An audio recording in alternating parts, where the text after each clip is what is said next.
safe, everyone! Maging responsable, maging ligtas. Sarili ay pangalagaan para COVID-19 ay malabanan. We heal as one. Isang paalala mula sa PCOO, DOH, KBP at ng impilang ito.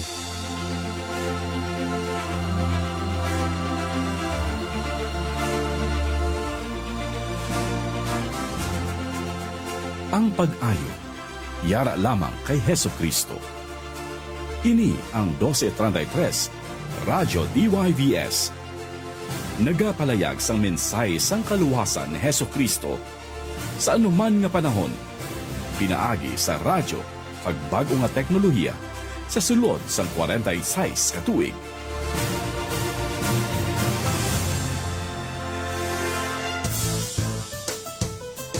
Hatid ng Far East Broadcasting Company Philippines at ng Department of Education sa pakikipagtulungan ng Sea Oil Philippines Incorporated ang Paaralang Bayan sa Himpapawid dahil mahalagang magpatuloy ang pag-aaral ng bawat bata, may pandemya man o wala.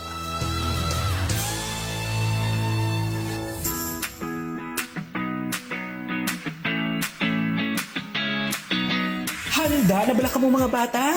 Yari na ang ginpabaskog, ginpalapad nga coverage ng edukasyon sa kanginan. Radyo Kampiyon, dala sa inyo sa Department of Education kag 1233, Radyo DYVS.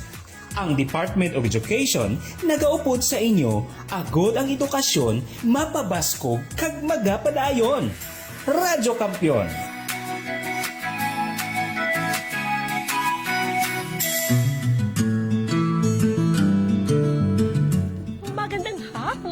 Sa lahat ng nakikinig at nanonood sa ating programang Radyo Eskwela ng Department of Education.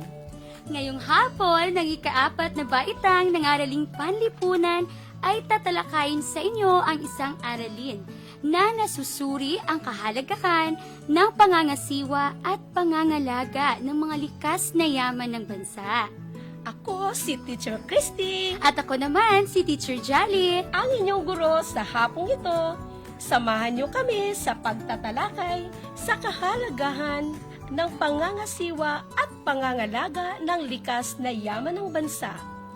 Una sa lahat mga bata, palagi tayong manalangin sa Poong May Kapal na gabayan niya tayo sa ating pang-araw-araw na buhay at sa ating mga gawain at ilayo sa mga sakit tulad ng COVID-19 na naging pandemya sa buong sanlibutan. Sa araw na ito, ay alamin natin ang kahalagahan ng pangangasiwa at pangangalaga ng mga likas na yaman ng bansa. Mga bata, marami tayong pag-aaralan sa hapong ito. Mabibigyang katuwiran mo ang kahalagahan ng pangangasiwa ng mga likas na yaman ng bansa. Kaya, sabay-sabay nating bigkasin ang katagang Makabagong Kabataan, Bayani ng Kinabukasan. Kaya halina at sabay-sabay nating ihanda ang ating mga sarili dahil pag-aaralan natin ang bagong leksyon sa Quarter 2, Last 3, Melt 2. Ang kahalagahan ng pangangasiwa at pangangalaga ng mga likas na yaman ng bansa. Kaya, ano pa ang hinihintay nyo? Hikayatin na ang inyong mga magulang, mga kapatid, at sama-sama tayong mag-aral sa hapong ito sa Araling Panlipunan 4. Kaya mga bata, sa pagkakataong ito, nararapat na maipaliwanag namin ang kahalagahan ng pangangasiwa at pangangalaga ng mga likas na yaman ng bansa. Para sa araw na ito, ang ating kasanayang pampagkatuto at koda ay nasusuri ang kahalagahan ng pangangasiwa at pangangalaga ng mga likas na yaman ng bansa. Mahalaga para sa isang bansa ang may maayos na pamahalaan at mga pinuno. Dahil ito ang nangunguna sa pagbabalangkas ng pamamaraan ng pamamahala ng bansa. Sa araling ito, Inaasahang maunawaan mo ang mga paraan ng pangangasiwa ng mga likas na yaman ng bansa. Bilang isang mag-aaral sa ika-4 na baitang, ano ang dapat mong gawin upang mapanatili ang pag-unlad at paglaki ng likas na yaman sa inyong lugar? Dahil maayos mong natapos ang unang module para sa ikalawang markahan, inaasahan rin na matatapos mo ang module na ito ng matagumpay. Sa module din na ito, inaisahang maipaliliwanag mo ang matalino at di matalinong pamamaraan ng pangangasiwa ng mga likas na yaman ng bansa. Sa araling ding ito, gagawa ka ng basurahang nakalabel sa iba't ibang uri ng basura sa paghahanda sa paggawa ng compost sa susunod na module. Bilang isang mag-aaral, masasabi mo ang kaugnayan ng matalinong pangangasiwa ng likas na yaman sa pag-unlad ng bansa. Ngayon, basahin at unawain mo ang inihandang module para sa iyo. Ating sagutan ang mga sumusunod na tanong tungkol sa nakaraang aralin natin. Suriin natin kung hanggang saan ang inyong nalalaman. Mga bata, ihanda ang lapis, ang ballpen, at ang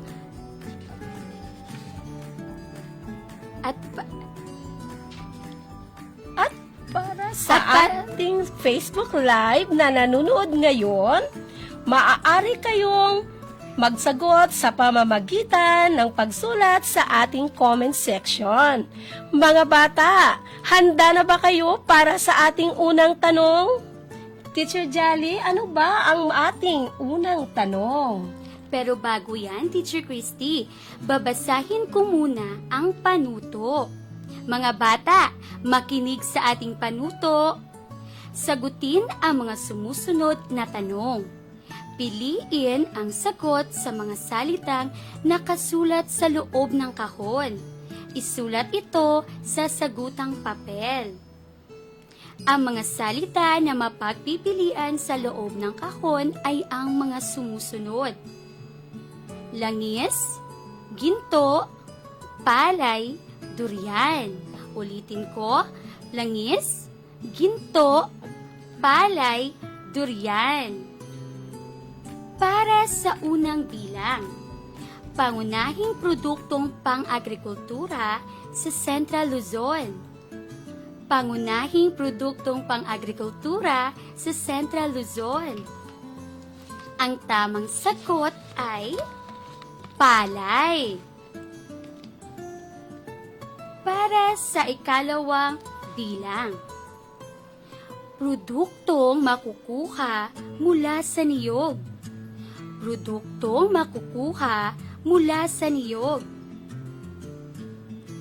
Ang tamang sagot ay langis.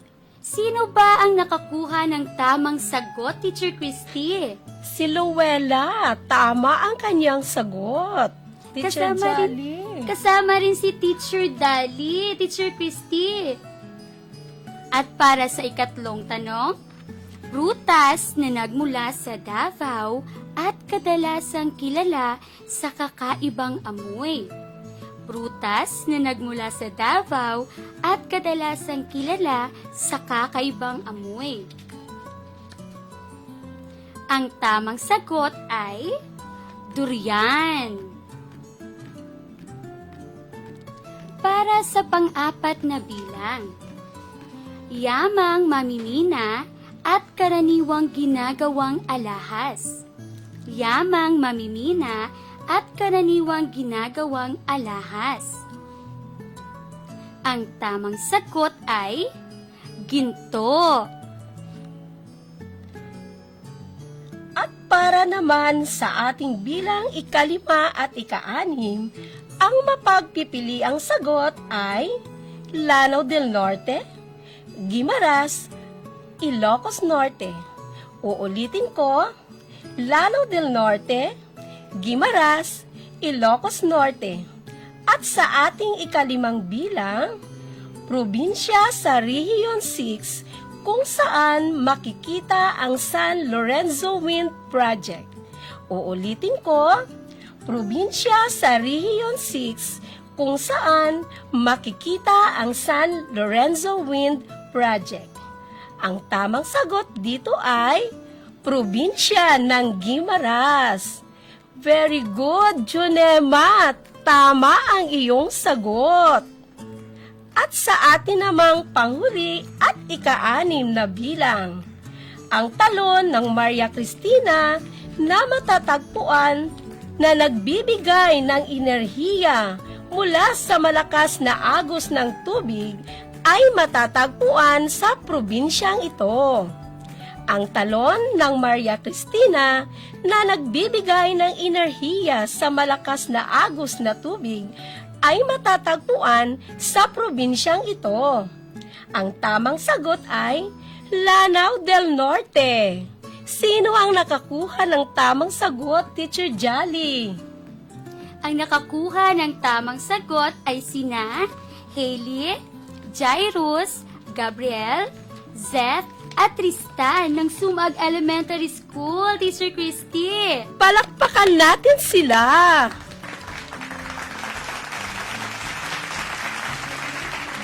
Ngayon, Teacher Christy, balikan natin ang nakaraang trivia. Naalala niyo pa ba kung anong pangalan ng pagkain ito?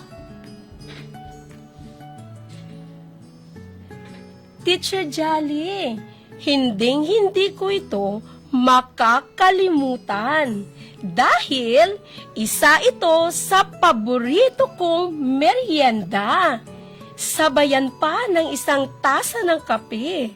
Ay, wow! Mabubusog ka talaga sa pagkain na ito. Kung saan ito ay itinuturing na pinakamatandang pagkain ng mga Negrense, ang kwakoy. At alam niyo ba mga bata, Teacher Jolly? Ang kwakoy, katutubong pagkain sa barangay Saga sa siyudad ng Baco.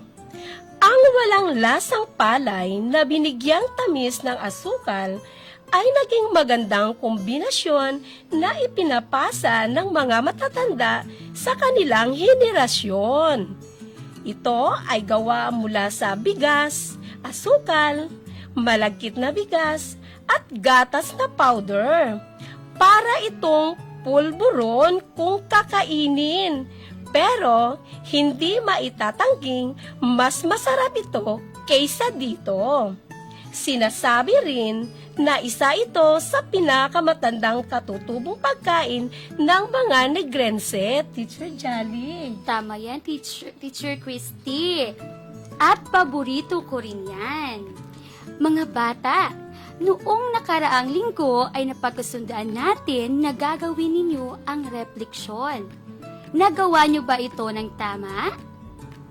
Kung nagawa na ninyo, kunin ito at ating isa-isahin ang mga panununtunan nito. Ayon sa ating panuto, gumawa ng poster sa isang short size bond paper na nagpapakita ng pakinabang pang-ekonomiko mula sa likas na yaman ng bansa. Dito, makikita ang rubric sa paggawa ng poster. Pinakamaganda, 5 puntos, malinis at naaayon sa tema. Mas maganda, 4 na puntos. Hindi masyadong malinis pero naaayon sa tema. At maganda, 3 puntos. Hindi masyadong malinis at hindi naaayon sa tema. Mga bata, at sa hapong ito, ating pag-aaralan ang matalinong pamamaraan ng pangangasiwa ng mga likas na yaman. Nang sa gayon, mapaunlad ninyo ang inyong mga lugar at maging matiwasay ang inyong pamumuhay. Pero bago tayo magpatuloy, meron muna akong ipapakita sa inyong mga larawan. O, nakikita niyo mga bata? Ano ba ang masasabi ninyo sa larawan? Teacher Jolly, ano ba ang masasabi mo? Teacher Christy, nakikita ko sa larawan na mayroong mga batang nagtatanim at naglilinis. May mga taong kumukuha ng basura sa dagat, nagtatanim ng mga puno sa kabundukan, at may nangingisda gamit ang lambat. Tama ka, Teacher Jolly. Ganon din ba mga bata ang nakikita ninyo? Alam ninyo, ang lahat ng mga nasa larawan, ilan lamang sa mga halimbawa ng mga matalinong pangangasiwa ng ating likas na yaman. At ito ang ating tatalakayin ngayong hapon. Kaya mga bata, makinig kayo ng mabuti. Matalinong pamamaraan ng pangangasiwa ng mga likas na yaman. Ang matalinong paraan ng pangangasiwa sa mga likas na yaman ay makatutulong upang mapanatili ang mga ito at mapakinabangan ng mga susunod pang salinlahi. Ilan sa mga maaaring gawin ay ang mga sumusunod. Ano-ano ba ito, Teacher Jolly? Pero bago yan, Teacher Christy, mga bata, nakakabuti din na sundin natin ang programa ng Department of Education. Nang sa gayon ay mapanatili natin ang kaginhawaan sa ating kapaligiran.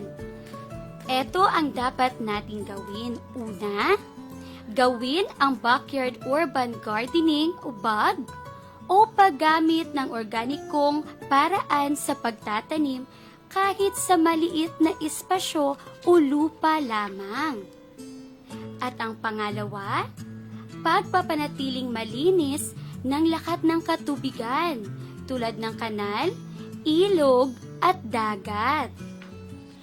Mga bata, naaalala niyo pa ba ang 3 R's?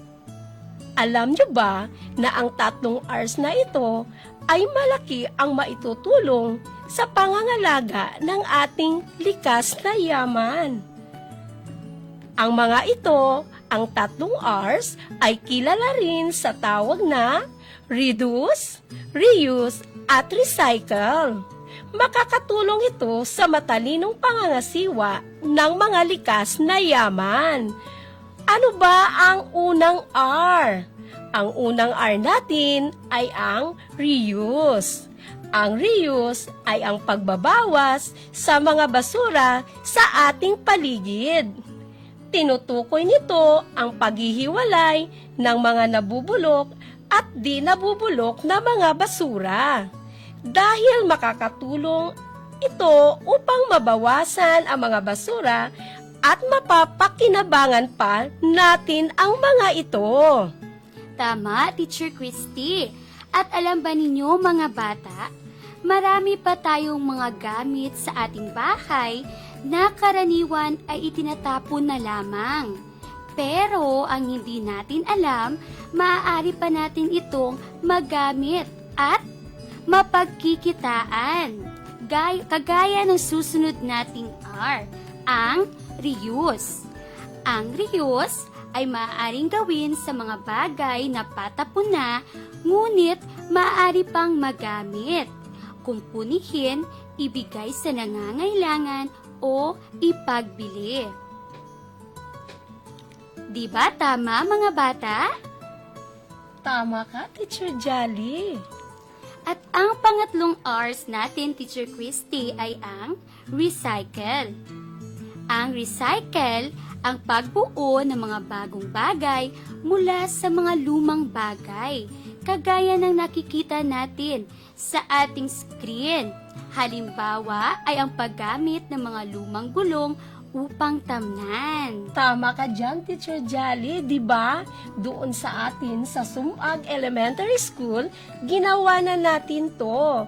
Ginamit natin ang mga gulong bilang mga disenyo sa ating mga hardin. At isa pa, ang mga gulong ginawa nating hand washing area, di ba? Tama, Ang galing-galing, Teacher Jolly.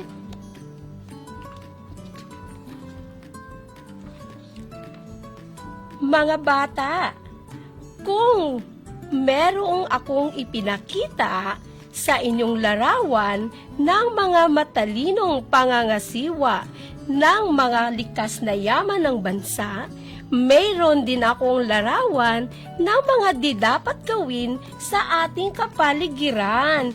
Titingnan ko kung makakasagot ulit kayo kung anong nakikita ninyo sa larawan. Nakikita nyo ba ito, mga bata? Ano ang masasabi nyo? Ikaw, Teacher Jolly. Teacher Christy, nakikita ko sa larawan ang ilog na madumi. May nagsusunog ng plastik. May nagpuputol ng mga puno. At may tumatagas na langis sa dagat. Tama! Diba? Tama ang sabi ni Teacher Jolly, mga bata. Ito ay mga paraan o mga gawain ng mga tao na hindi dapat tularan kagaya nyo ng mga bata. Ngayon, pag-aaralan natin ano ba ang mga di matalinong pamamaraan ng pangangasiwa ng mga likas na yaman kagaya ng nakikita ninyo sa larawan. Isa-isahin natin, mga bata. Alam nyo ba, may mga gawain ring lubhang nakakasira ng ating kapaligiran, gaya ng mga sumusunod. Pagsusunog ng mga plastik. Alam nyo ba, mga bata, ang pagsusunog ng mga plastik, nakakasira ito sa ating ozone layer. Diba, nararanasan na natin ngayon ang sobrang init ng sikat ng araw. Isa ito sa mga dahilan. Ano pa ang mga susunod na di dapat gawin? Ang pagtatapon ng mga basura sa ilog at dagat. Alam ba ninyo kung anong magiging epekto nito sa atin? Nalalason ang mga isda at ang ating mga yamang tubig, mga yamang dagat. Isang epekto nito ay ang pagkakaroon ng red tide, di ba? Kapag mayroong red tide, bawal tayong kumain ng mga gaya ng isda, gaya ng mga seafoods. Bawal dahil sa red tide. At ang pangatlo, ang paggamit ng sobrang kimikal sa pananim at lupa. Teacher Jolly, hindi rin pala dapat na masubrahan ang paggamit ng mga kimikal sa mga pananim at lupa dahil hindi rin ito maganda para sa kalikasan. Tama, Teacher Christy. At ano pa ang iba pang dapat tandaan natin, Teacher Jolly, para pangalagaan ang ating likas na yaman na hindi dapat nating gawin? Mga bata, bukod sa mga nabanggit ni Teacher Christy, mayroon pa mga di matalinong pamaraan ng pangangasiwa ng mga likas na yaman. Tulad ng pagpapatayo ng mga pabrika, gusali, o puok alagaan malapit sa mga ilog o dagat. So, Teacher Christy, bawal. Yes, bawal talaga. Sunod, ang pagpuputol ng mga puno sa kagubatan. At paggamit ng mga dinamita sa pangingisda. At ang pagdagas ng langis sa dagat. Mga bata, lahat ng mga nabanggit ay mga halimbawa ng mga di dapat gawin sa ating kapaligiran. Naintindihan ba ninyo? Yes, dapat talagang tandaan ninyo, mga bata, ang aming mga sinabi sa inyo na ating leksyon ngayong hapon kung paano natin pangalagaan ang ating likas na yaman. At alam nyo ba, mga bata at Teacher Jolly, may mga ilang lugar dito sa Pilipinas na pinangangalagaan nila ang kanilang likas na yaman. Isa na dito ang Palawan. Ang Palawan, ay isa sa itinuturing na magandang destinasyon dito sa ating bansa. Alam mo ba, Teacher Jolly, na maraming mga dayuhan ang gustong-gustong puntahan ang Palawan dahil sa kakaibang ganda nito? Ano kaya ang dapat nating gawin upang mapanatili ang kagandahan ng lugar na ito? Halina mga bata at tatalakayin natin ito. Kaugnayan ng matalinong pangangasiwa ng mga likas na yaman sa pag-unlad ng bansa. Maraming mga lugar, lungsod at lalawigan sa ating bansa ang maunlad dahil sa matalino at wastong pangangasiwa ng kanilang likas na yaman. Isa na rito ang Palawan, na kilala sa tampok sa magagandang lugar, masaganang dagat at gubat, at malinis na mga kapaligiran. Sa pagtuloy na pag-unlad ng kanilang lugar, hindi nila hinahayaang masira ang kanilang kabundukan at mga yamang tubig na dinadarayo pa ng mga turista. Kaya Teacher Christy, gustong-gusto ko talagang pumunta ng Palawan. Pagkatapos nito, pupunta tayo, Teacher Jolly. Sige, Teacher Christy. At mga bata, makikita din natin sa larawan ang masarap na prutas na kung tawagin natin ay durian. Ang prutas na ito ay may mabahong amoy, ngunit ito ay masarap kainin. Maraming benepisyo ang pagkain ng durian. Isa na rito ay ang pagpababa ng blood sugar, cancer risk, at nagpe-prevent ng heart disease, Teacher Christy. Ang galing naman ng utas na durian na ito, pero hindi talaga ako kumakain ng durian, Teacher Jolly. Ayaw ko ng amoy. At bukod sa mga nabanggit ni Teacher Jolly, may isa pang maunlad at masaganang lungsod, ang Davao. Ang lugar na ito, pinagkukunan ng maraming prutas at iba pang produkto na ipinagbibili sa loob at labas ng bansa. Dahil na rin sa maingat na pangangasiwa ng yaman nito, kaya mas dumarami pa ang nagnanais na magnegosyo o mag-invest dito. Kaya pala, Teacher Jolly, napakaunlad ng Davao.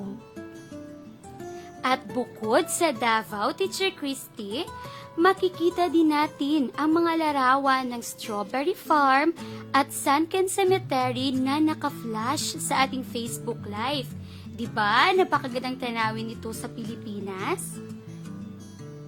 Wow, ang ganda tingnan, Teacher Jolly, diba? Dahil sa kaakibat ng pag-unlad ng mga lugar sa bansa, hindi nalilimutan ng Pilipinas na ingatan ang likas na yaman upang mapaunlad ang kalakalan at turismo.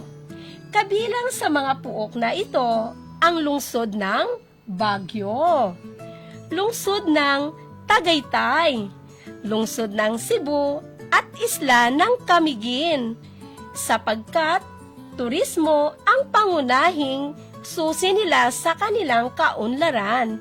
Higit nilang binigyang pansin ang pangangalaga at pagpapanatili ng kalikasan ng kalinisan nito. Alam mo ba, Teacher Jolly at mga bata, na kapag masigla ang turismo sa ating bansa, masigla din at maunlad ang ating ekonomiya. Malaki, Teacher Jolly, ang maitutulong ng turismo, nakapagdagdag ng trabaho at nakakadagdag ng kita sa pamilya. Malaking tulong talaga, Teacher Yes, Christy. kailangan talaga nating iangat ang ating turismo. Bukod pa dyan, Teacher Jolly, kapag maraming turista ang pupunta sa ating bansa, sa Pilipinas, makikilala sa buong mundo ang ating mga produktong gawang Pinoy. Tama ka, Teacher Christy. Ngayon mga bata, naintindihan ba ninyo ang ating tinalakay ngayong hapon? Naintindihan nila, Teacher Jolly, nakikinig sila ng mabuti. Dahil nakikinig kayo ng mabuti, mayroon tayong dapat gawin. Makinig at babasahin ko ang panuto. Isulat sa papel ang check kung ang pangungusap ay nagpapakita ng kaisipan ukol sa matalinong paggamit ng mga likas na yaman at X kung hindi. Para sa unang bilang, backyard urban gardening.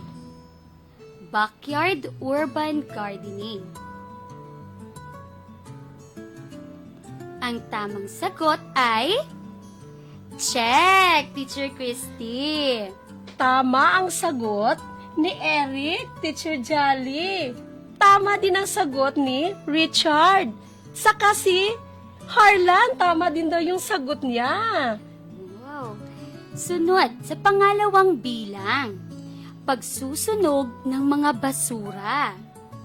Pagsusunog ng mga basura. Ang tamang sagot dyan ay X. Dahil ito ay nagpapakita ng di matalinong paggamit ng mga likas na yaman. At ang nakakuha ng tamang sagot, Teacher Christy, ay sina Denda, Sela, Mary Ann, Rosalie, at Rosemary. Wow, Teacher Jolly, puro lahat sila taga Sumag Elementary School. Tama yan, Teacher Christy. At sa pangatlong bilang, paghahagis ng basura sa ilog. Paghahagis ng basura sa ilog. Ang tamang sagot dyan ay X, Teacher Christy. At lahat sila ay nakakuha ng tamang sagot. Ang galing-galing naman. Palakpakan natin sila.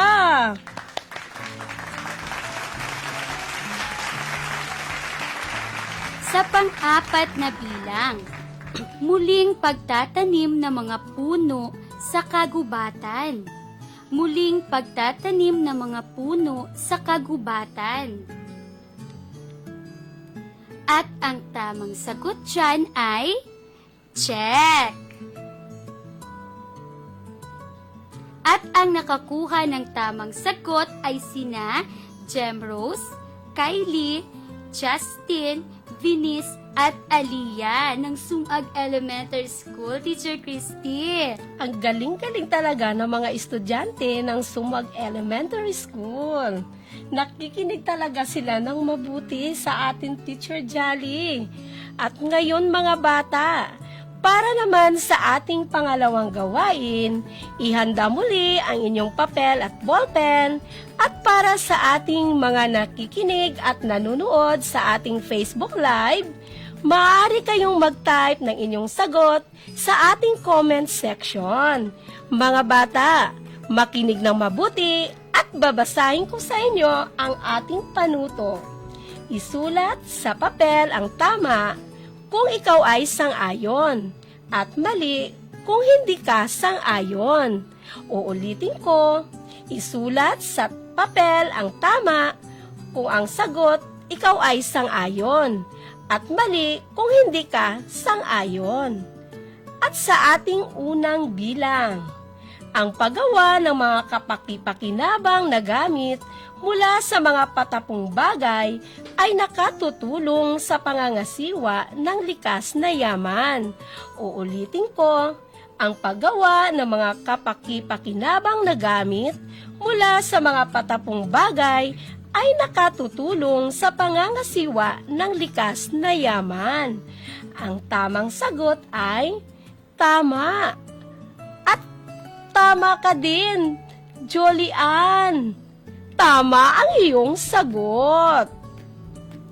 At sa ating pangalawang bilang, ang matalinong paraan ng pangangasiwa ng likas na yaman ay makatutulong sa pagunlad ng bansa. Ang matalinong paraan ng pangangasiwa ng likas na yaman ay nakatutulong sa pagunlad ng bansa. Ang tamang sagot ay tama. Sino ang nakakuha ng tamang sagot? Lahat Sir- sila, Teacher Christy. Wow, very good! Lahat kayo ay tama ang inyong sagot. Para sa pangatlong bilang, hindi mauubos ang mga likas na yaman kahit hindi ito alagaan. Hindi mauubos ang mga likas na yaman kahit hindi ito alagaan. Ang tamang sagot dyan ay mali. Dahil ang ating likas na yaman ay pwedeng maubos, kaya dapat natin itong alagaan. At ang nakakuha ng tamang sagot ay sina Nelanie, Ruby, Rose, Josephine, at Gian, Teacher Christy. At sa ating pang-apat na bilang, maraming lalawigan at lungsod sa bansa ang maunlad dahil sa pangangalaga nila sa kanilang likas na yaman. Maraming lalawigan at lungsod sa bansa ang maunlad dahil sa pangangalaga nila sa kanilang likas na yaman. At ang tamang sagot ay tama. At tama ang sagot ni Joaquim, ni Alemra, ni Carla, ni Christian, at ni Rika. At sa panglimang bilang, pagputol ng mga puno para tayuan ng malalaking gusali. Pagputol ng mga puno para tayuan ng mga gusali. Ang tamang sagot ay mali. At ang nakakuha ng tamang sagot ay sina Albert, Clea, Chad, at Daniela. Very good, mga bata. Kaya mga bata, huwag na huwag ninyong makakalimutan at palagi ninyong tandaan ang mga sumusunod. Ang pangangasiwa sa likas na yaman ng ating bansa ay nangangailangan ng matalinong pamamaraan. Ang matalinong pangangasiwa sa likas na yaman ay makakatulong upang higit na mapanatili at mapakinabangan ang mga ito ng susunod pang henerasyon. Ang likas na yaman ay isang mahalagang salik na nakaapekto sa pagunlad ng bansa at malaki ang kaugnayan ng wasto at matalinong paggamit ng mga likas na yaman sa kaunlaran ng bansa. Naintindihan ba ninyo mga bata ang ating naging leksyon sa hapong ito? Sana huwag na huwag ninyong makakalimutan at lagi ninyong tandaan na kailangan nating pangalagaan ang ating likas na yaman. At ngayon naman, Teacher Christy at mga bata, mayroon naman tayong gagawin. Ihanda ulit ang inyong ballpen at papel. At sa mga nanonood sa ating Facebook Live, maaari kayong sumagot sa ating comment section. Mga bata, makinig sa ating panuto. Isulat sa wastong basurahan ang mga basurang nakasulat sa loob ng kahon. Isulat sa wastong basurahan ang mga basurang nakasulat sa loob ng kahon. Ang mapapagpipili ang sagot sa loob ng kahon ay balat ng saging, plastic bottle, tuyong dahon, balat ng prutas, lata, styrobox, plastic cups, buto ng prutas, at papel. At ilalagay yan sa wastong basurahan.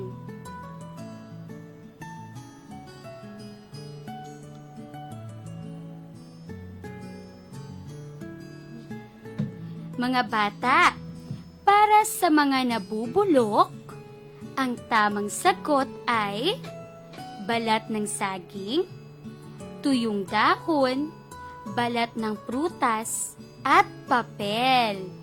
Dapat ilagay yan sa nabubulok na basurahan. At para naman sa di nabubulok ay buto ng prutas, Teacher Christy. At para sa recyclable, plastic bottle, lata, styrobox, at plastic cups dahil yan ay mga bagay na maaari pa nating magamit. Tama, Teacher Jolly. Mga bata, tama kaya ang inyong sagot? Tingnan natin ang sagot nila, Teacher Jolly. Lahat yata sila ay nakakuha ng tamang sagot? Hindi. Si Joella, meron siyang 2 mali daw, Teacher Jolly. Hindi nila na perfect. Okay lang yan, Teacher Christy, dahil may susunod pa tayong gawain. Ano ang susunod nating gagawin, Teacher Christy? Mga bata, para naman sa susunod nating gawain, makinig sa panuto na aking babasahin. Piliin ang titik ng tamang sagot. Isulat ito sa sagutang papel. Uulitin ko, piliin ang titik ng tamang sagot.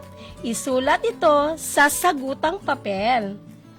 At para sa ating unang tanong, sa inyong paaralan ay nakita mong pinaglalaruan ng mga bata ang tubig sa gripo.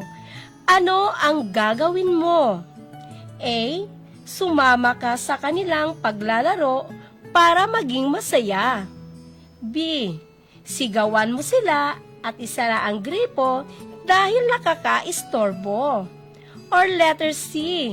Sawayin mo sila at ipaliwanag ang kahalagahan ng tubig. At letter D. Hayaan na lang silang maglaro ng tubig sa gripo buong araw.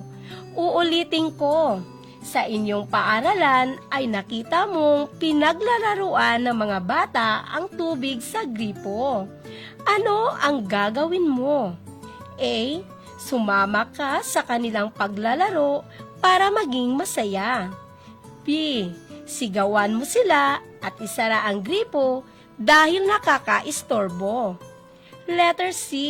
Sawayin mo sila at ipaliwanag ang kahalagahan ng tubig. At titik D. Hayaan na lang silang maglaro ng tubig sa gripo buong araw. At ang tamang sagot ay titik C.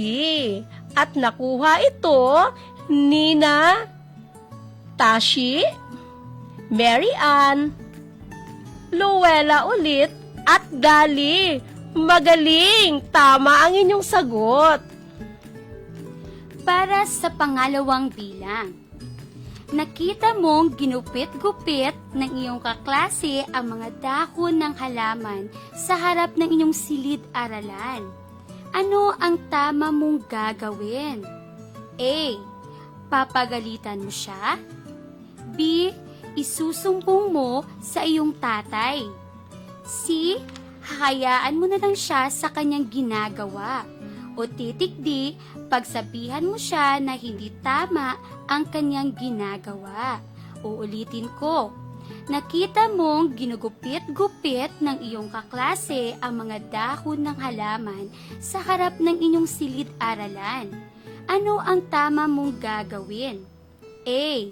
Papagalitan mo siya. B. Isusumbong mo sa iyong tatay. C.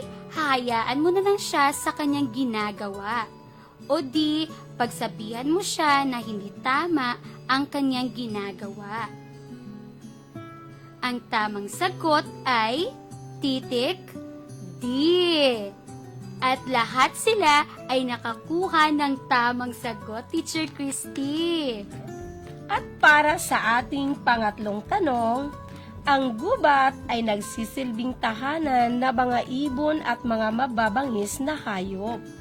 Paano tayong mga tao makatutulong sa pagpapanatili ng kagubatan? A. Magsiga sa loob ng gubat at iwanan pagkatapos. B. Gawing panggatong ang mga maliliit na kahoy. C. Iwasang magputol ng mga paliliit na puno. Or letter D.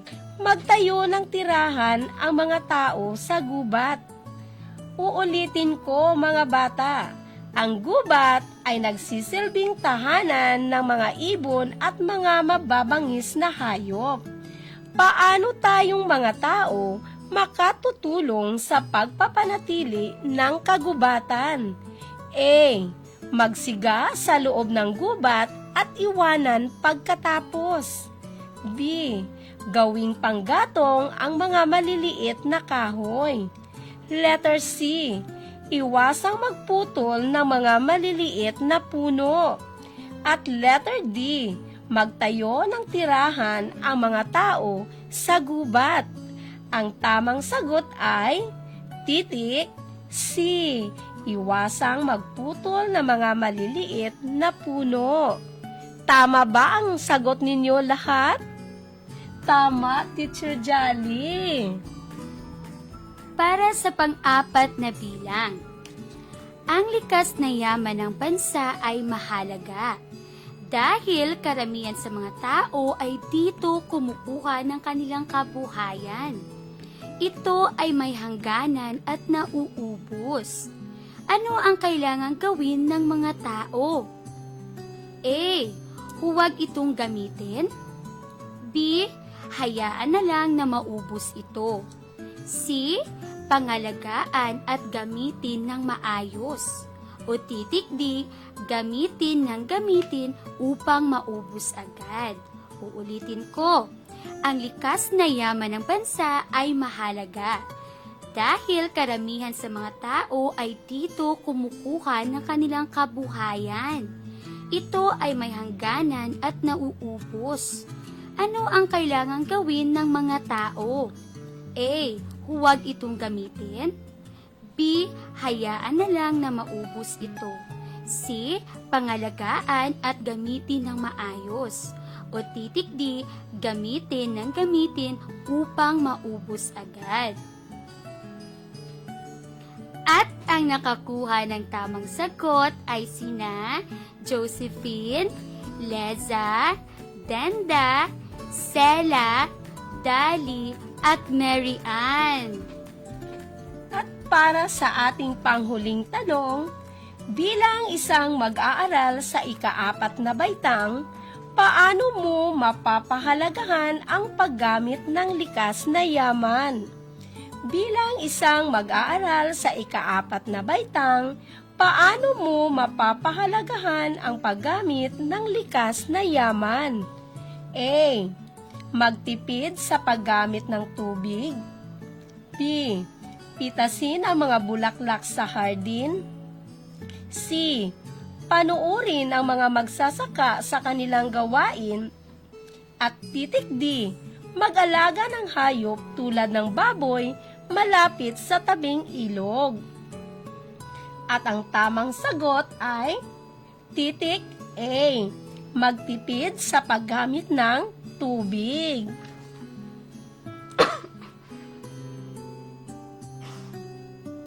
Ang galing nila, Teacher Christy! Dahil lahat sila ay nakakuha ng tamang sagot. At ngayon naman mga bata, para naman sa refleksyon natin ngayong hapon, makinig sa panuto. Isulat sa papel ang mga dapat gawin sa mga nabubulok, di nabubulok at recyclable na gamit na makikita mo sa paligid ng inyong bahay. Uulitin ko. Isulat sa papel ang mga dapat gawin sa mga nabubulok, di nabubulok at recyclable na gamit na makikita mo sa paligid ng inyong bahay. At ito ay magiging takdang aralin ninyo sa hapong ito. Mga bata, para naman sa ating trivia sa hapong ito, alam nyo ba, ang ating trivia ay may kinalaman sa ating aralin ngayong hapon? Upang maibsan ang pagdami ng basura sa kapaligiran, ang siyudad ng San Carlos ay nagtatag ng isang proyekto upang labanan ang pagdami ng mga basura. Kaya, makinig kayo at aalamin natin kung paano naging matagumpay ang kanilang mga hangarin. Handa na ba kayong mga batang makinig? Ang ating trivia ay tungkol sa Eco Center Dump Site sa siyudad ng San Carlos. Teacher Christy, itinayo ang Eco Center Dump Site bilang bahagi sa programa ng lokal na pamahalaan ng San Carlos para masolusyonan ang problema sa basura. At bilang tugon na rin sa Republic Act 9003 o mas kilala sa tawag na Ecological Solid Waste Management Act of 2000. Sinusulong ng batas na ito ang sistematiko at tamang pamamahala sa pagkolekta, paghihiwalay ng mga nabubulok at di nabubulok na basura, at kung paano ang tamang pagtapon ng mga nakolektang basura. At alam nyo ba, hinihikayat ang 18 barangay ng syudad na ihiwalay ang kanilang mga basura sa nabubulok at di nabubulok bago ito kolektahin ng mga basurero. Matapos makolekta ang mga basura, ay sumasailalom ito sa 3 proseso. Una, inilalagay sa shredder ang mga nabubulok na basura para maging pino. Ikalawa, haluan ito ng mga tuyong dahon sa malaking mixer bago ilipat sa mga landfill at lagyan ng mga uod. Ikatlo, matapos mabulok at maging abono, ito ay maaari ng ibenta sa mga magsasaka. Ang mga natirang di nabubulok na basura naman ay napagkakakitaan din sa pamamagitan ng pagbenta sa mga komersyal na mga ngalakal para gawing bagong material upang mapakinabangang muli. Ang ganitong programa ay isang magandang halimbawa ng pagsasabuhay ng 3 R's: reduce, reuse, recycle. At mga bata, ang lahat na ating napag-aralan ngayong hapon ay kinuha namin ng mga scriptwriter natin sa iba't ibang uri, iba't ibang mga sanggunian para maging tama at wasto ang ihahatid naming mga leksyon sa inyo. Ang mga sanggunian, kagamitan na mag-aaral sa Araling Panlipunan 4, pahina 136 hanggang 144. Mga larawang kuha ni na Pinky Pamela Isguanzon, Karina Isguanzon at Lera May G. Bravo. Banas Negros Compendium Volume 3 2020 ni Sheila May Villazos ng Handumanan Elementary School 1. Sama-sama nating bigkasin ang makabagong kabataan, bayani ng kinabukasan.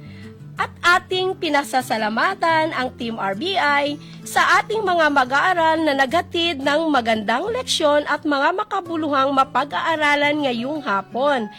Ako po ang inyong lingkod na si Teacher Christy Agramon At Teacher Jolly Ann Aspal. Kami at amin ding pinasasalamatan ng aming scriptwriter na sinaginang Jocelyn C. Montealegre ng Banago Elementary 1 School 1 at ginang Maricol V. Valencia bilang ating layout artist ng FF Gonzaga Elementary School. Ang ating mga illustrator na si Ginang Wela Gonzaga ng Vista Alegre Granada Relocation Elementary School at Binibining Mary Grace N. Prologo ng Kabugwason Elementary School. At sa ating EPS na si Binibining Pinky Pamela Isguanzon na walang humpay sa paghahanap ng paraan upang maipaabot sa ating mag-aaral ang tunay na edukasyon sa kabila ng pandemya. Maraming salamat, Ma'am Pinky. Hanggang sa susunod na linggo, mga bata, ako ang inyong guro sa hapong ito, Teacher Jolly Ann. At ako naman si Teacher Christy. Maraming salamat sa po. panonood. Pero bago yan, papasalamatan ko din ang aming principal na si Ma'am Aster Jean Pizarin sa kaniyang walang sawang pagsuporta at sa aming district supervisor na si Ma'am Corina Guanzon. At pasalamatan din natin ang ating grade 5 family ng Sumag Elementary School, Teacher Christy.